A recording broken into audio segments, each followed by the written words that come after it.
Welcome to all of you. Recently Assam chief minister Himanta Biswa Sarma ने कहा कि गवर्नमेंट की पॉपुलेशन कंट्रोल अप्रोच में इंसेंटिव्स के साथ साथ डिसइंसेंटिव्स का भी यूज़ करना होगा। सेम लाइन पर यूपी में भी पॉपुलेशन कंट्रोल करने के लिए लॉ बनाने पर बात हो रही है। तो आज इस वीडियो लेक्चर में हम बात करेंगे इंडिया में 2 चाइल्ड पॉलिसी के बेनिफिट्स एंड चैलेंजेस की। हमारी कंट्री में नेशनल पॉपुलेशन कंट्रोल पॉलिसी होते हुए भी ये वर्ल्ड की सेकंड मोस्ट पॉपुलस कंट्री है। इंडिया की पॉपुलेशन ऑलरेडी 136 करोड़ क्रॉस कर चुकी है। ऐसी उम्मीद है कि नेक्स्ट 20 to 30 ईयर्स में इंडिया चाइना को पीछे छोड़कर वर्ल्ड की मोस्ट पॉपुलस कंट्री बन जाएगा। अल्टीमेटली इंडिया की नेचुरल रिसोर्सेज के ऊपर ओवरबर्डन आएगा और ये ओवर एक्सप्लॉयटेशन को लीड करेगा।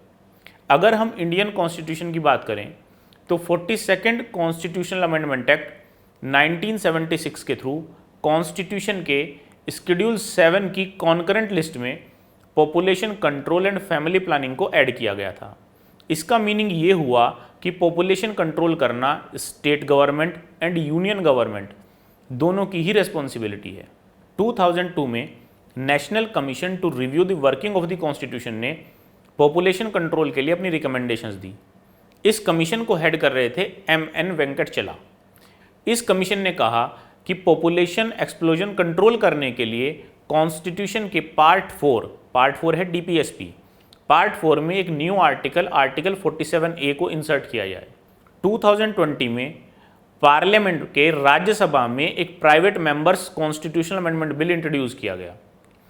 ये बिल कुछ प्रपोजल लाया था। इसमें प्रपोजल क्या था कि जो लोग अपने फैमिली साइज को 2 चिल्ड्रन तक सीमित कर देते हैं उन्हें टैक्स, एजुकेशन और एम्प्लॉयमेंट में इंसेंटिव्स दिए जाने चाहिए।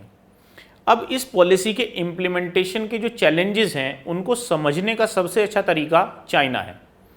चाइना ने 1980 में 1 चाइल्ड पॉलिसी इंप्लीमेंट की, 2016 में 2 चाइल्ड पॉलिसी इंप्लीमेंट की और अब 2020 में उसने 3 चाइल्ड पॉलिसी इंप्लीमेंट की। इनका रिजल्ट ये हुआ कि चाइना में जो फर्टिलिटी रेट है वो 1.3 तक आ गया, यानी कि बहुत नीचे आ गया। रिप्लेसमेंट लेवल जो कि 2.1 है उससे भी नीचे आ गया। इसके नेगेटिव इम्पैक्ट क्या हुए? पहला तो यंग जनरेशन कम हो गई तो लेबर फोर्स डिक्रीज हो गई। दूसरा, ओल्ड एज पीपल इंक्रीज हुए तो गवर्नमेंट के ऊपर सोशल स्पेंडिंग का बर्डन आ गया। तीसरा, जेंडर इम्बैलेंस हुआ। जेंडर इम्बैलेंस क्यों? क्योंकि सोसाइटी मेल चाइल्ड को प्रेफरेंस देगी, मेल चाइल्ड को प्रेफरेंस देगी तो फीमेल जो इन्फेंटिसाइड हैं वो बढ़ेंगे और इससे जेंडर इम्बैलेंस क्रिएट होगा।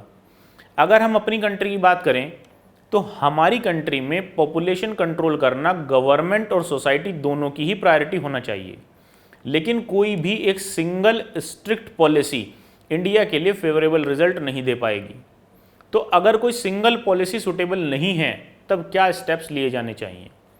सबसे पहला तो ये कि विमेन एम्पावरमेंट पे फोकस किया जाना चाहिए। फर्टिलिटी कंट्रोल का राइट विमेन के पास हो और ये तब फिजिबल होगा जब उनके लिए education, economic opportunities and health care का एक्सेस इंक्रीज किया जाएगा। दूसरा, हमारे रिप्रेजेंटेटिव्स चाहे वो MPs हों, MLAs हों या फिर लोकल बॉडी के मेंबर्स हों, साथ साथ गवर्नमेंट ऑफिसर्स और सोसाइटी का एजुकेटेड सेक्शन, इन सभी से ये एक्सपेक्ट किया जा सकता है और किया भी जाना चाहिए कि वो फैमिली प्लानिंग को अडॉप्ट करने के साथ साथ उसको प्रमोट भी करें और गवर्नमेंट भी इसके लिए लॉ बना करके इंसेंटिव्स और डिसइंसेंटिव्स की पॉलिसी को इस्तेमाल करके इस फैमिली प्लानिंग को प्रमोट करे। एग्जाम्पल के तौर पर अगर हम बात करें तो प्रेजेंटली हरियाणा, राजस्थान, मध्य प्रदेश, आंध्र प्रदेश और हिमाचल प्रदेश में पंचायत के जो मेंबर्स हैं उनके लिए 2 चाइल्ड नॉर्म्स मैंडेटरी हैं। राजस्थान में 2018 में 412 पंचायत मेंबर्स को उनकी पोस्ट से इसलिए रिमूव किया गया क्योंकि उन्होंने 2 चाइल्ड नॉर्म्स कंप्लाई नहीं किए थे।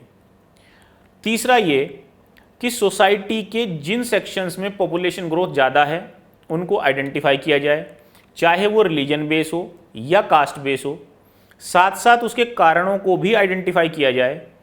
इन सेक्शंस में एजुकेशन एंड हेल्थ फैसिलिटी का एक्सेस इंक्रीज किया जाना चाहिए ताकि ये मेन स्ट्रीम में कनेक्ट हो सकें। तो अगर हम इस पूरे एनालिसिस को कंक्लूड करें तो कंक्लूजन ये होगा कि गवर्नमेंट को एक मल्टी डायमेंशनल अप्रोच अडॉप्ट करनी होगी।